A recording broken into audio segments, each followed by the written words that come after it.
Good morning, स्वागत आहे तुमचं मिनी ब्लॉगमध्ये. तर आता आम्ही चाललो आहे बाहेर, कारण माझे एक्झाम पण संपलेत आणि आता खूप जरा फिरायची वेळ आलेली आहे आपली. तर आता आम्ही पोचलो आहे शनी मंदिरला. हे बघा, खूप छान असा परिसर आणि शांत वातावरण.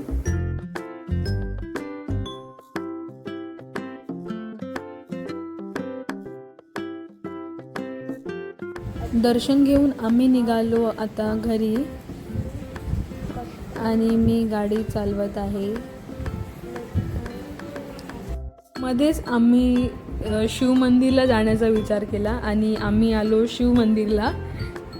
हर हर महादेव. सब सखियों का पिया पिया सब में है और सब सोने. आरती झाल्यावर दर्शन घेऊन आम्ही निघालो घरी.